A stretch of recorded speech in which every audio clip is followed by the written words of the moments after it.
With the ongoing revolution in information technology, our economic systems of organization are being transformed and disrupted by the rise of information networks. It started with the advent of the personal computer, World Wide Web, and with the rise of online platforms, the disruptive power of information networks to reshape economic organization became ever more apparent.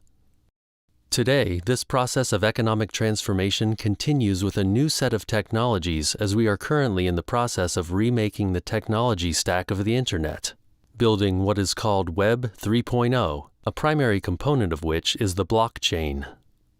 The defining feature of this next stage of economic development is that it decentralizes our economy and shifts operations to global information-based networks like never before. This distributed Internet technology stack that is currently being built enables a network of computers to maintain a collective database of value ownership and exchanges via Internet protocols. This bookkeeping is neither closed nor the control of one party. Rather, it is public and available in one digital ledger which is distributed across the network. The most mature example of this is what we call the blockchain. In the blockchain, all transactions are logged, including information on the date, time, participants, and amount of every single transaction. On the basis of sophisticated mathematical principles, the transactions are verified by the so-called miners who run the computing infrastructure required to maintain the ledgers.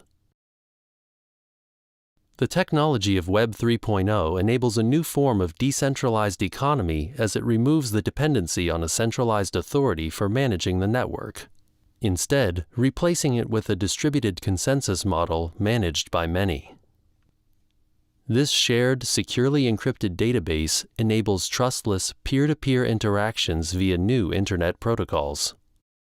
People can begin to set up their own networks for coordination and direct exchanges of value peer-to-peer, and it enables the rules of these transactions to be automated in new ways. At the heart of this system is the distributed ledger, which records the exchanges of value. These distributed ledgers can account for and validate the exchange of any form of value. It may be a currency, it may be property, it may be a kilowatt-hour of energy, the usage of a parking spot, the number of followers a person has on social media. These distributed ledgers provide the infrastructure for building token economies. A token is simply a quantified unit of value. Tokens are both generic and fungible. It is generic in that it can be used to define any form of value, and it is fungible, meaning it is exchangeable between different specific forms of value. Traditional monetary currencies are not fully fungible, as there are many circumstances when one cannot exchange a monetary currency for other forms of value. For example, likes on social media may have a certain value, but typically cannot be directly exchanged for monetary currencies. A token differs from our traditional monetary currency in that it is more generic. Our existing currencies define a particular type of monetary value, what we call utility, which is based upon the economic logic of the industrial economy, while tokens, because they are more generic, can define a broader set of values, social capital, natural capital, or cultural capital. For example, natural capital is the integrity of an ecosystem that enables it to function and provide ecosystems services to people. In our traditional economic model, we only quantify and account for the services that the ecosystem delivers, such as food, water, materials, etc. However, we do not account for the integrity of the ecosystem that enables it to function. The generic nature of the token means it can be used to account for values such as this natural capital. The capacity to differentiate between different forms of value is made possible by the programmability of token units. Because tokens are digital, they are also programmable, which enables one to specify certain rules for that token and have those rules executed when it is exchanged, thus enabling certain constraints or possibilities in its usage. One can specify that a certain token is only spendable under certain terms, or specify how it can be converted. For example, one could program the token so that it cannot be exchanged for diamonds that are mined in a particular location of the world known for its use of slave labor. In this way, the token is not just a unit of utility, but also expresses social values. Likewise, one could create a healthcare allowance in dollars or euros that could be programmed on the blockchain so that it can only be used to pay for healthcare at certified parties. Automating these measures leads to a considerable decrease in bureaucracy. This programmable token system works to shift our economies from a single value model to a multi-value model. They create many different types of value and economies, but still retain the possibility for exchange between them. The distributed web is the convergence of the economic market system with information technology that enables us to convert traditional organizations into distributed markets based on tokens. Tokens define whatever is of value within that organization, and the market system is used as a distributed coordination mechanism for managing and growing that resource. By creating an expanded definition of value and converting closed organizations into open markets, this means that we can vastly expand the scope and capacities of the economy. The provisioning of services within the economy no longer becomes dependent upon a limited number of centralized organizations acting for profit, but instead, anyone can now provide the service via these open protocols. This means we can harness the resources of the many in a distributed fashion instead of being dependent upon a few. Likewise, the token economy can harness the motives of individuals not just for financial rewards, but for a multiplicity of values. To illustrate how this works, let's think about the service of cloud data storage. Currently, this is provided by a limited number of enterprises like Amazon and Microsoft. These centralized organizations have huge data centers, but still, those data centers are only a very small fraction of the storage capacity in the world. Most of the storage is in the personal computing devices of end users, and most of that is not being used. Filecoin is one organization that works to create a distributed token economy for this storage. Filecoin is a decentralized storage network that turns cloud storage into an algorithmic market. The market runs on a blockchain with a native protocol token, also called Filecoin, which miners earn by providing storage to clients. Conversely, clients spend Filecoins hiring miners to store or distribute data. The sum of all these computers that are coordinated through an automatic market system on the blockchain can provide a much larger, more resilient system than the centralized model while reducing redundancy and inefficiencies in the overall system. It also pushes the provision of the service out to the location where it is demanded, as people are connecting peer-to-peer locally instead of going to the centralized server that may be on the other side of the planet. Tokens such as Filecoins can be exchanged for other currencies, or members can hold on to their tokens whose value may appreciate as the networks grow over time. This illustrates a very interesting aspect to tokens. Anyone who uses the system is also an investor in the system.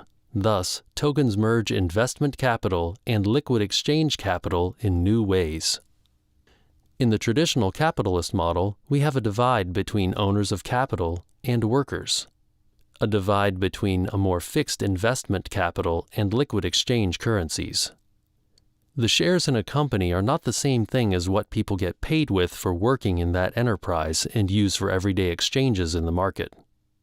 This creates the notorious divide within the industrial economy described by Karl Marx, between the capitalists that make money off their investments and the workers that have to stay selling their labor for money without ownership. Tokens represent both the inherent value of the community, which is its capital investment, and they are also units of exchange within that ecosystem. The founders of the project issue a number of tokens at inception and sell those. For someone to use the system, they have to buy the tokens. In so doing, they become part investors in the project, but they also use those same tokens to make exchanges within the market. Thus, the people creating the value in the ecosystem are also getting paid in tokens, meaning the workers that are creating the value through their work also have ownership within the organization. In the traditional utility-based exchange of cash, people have no ownership in the organization. They just try to make money, and this can create divides between the owners and the users.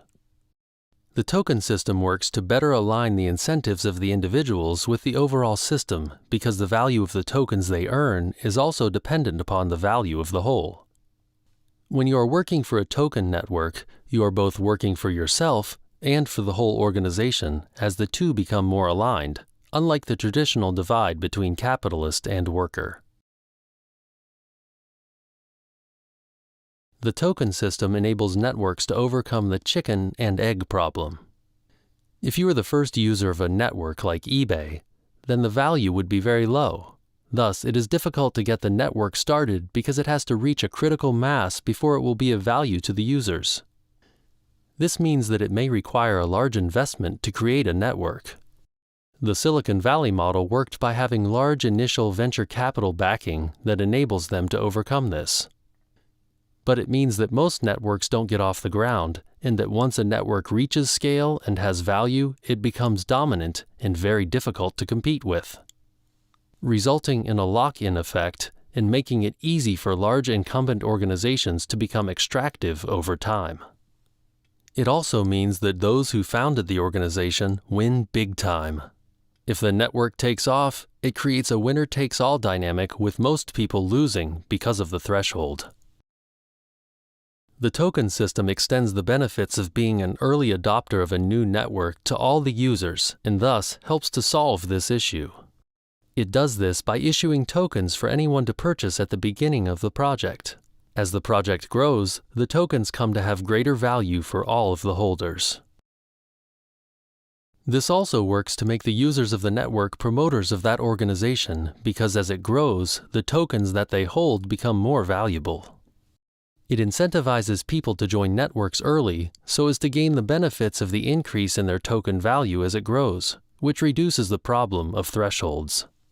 With this, technology companies no longer have to go to traditional capital markets through an initial public offering of shares in the company in exchange for money. But instead, they simply sell tokens directly on the internet to raise initial capital for the project in what is called an initial coin offering, or ICO. This means that founders can monetize their networks directly by simply holding their tokens and making the network useful.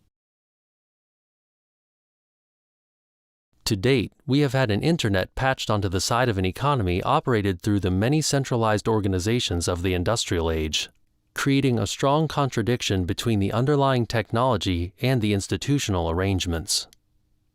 The distributed web will work to transform this by merging information networks and economic organization as the flow of information and economic value becomes one. This will greatly reduce our dependency on centralized organizations expanding markets as systems of organization. The global market economy will become available to the many through small distributed peer-to-peer interactions running through web protocols as the decentralized internet takes us a step further into the networked economy.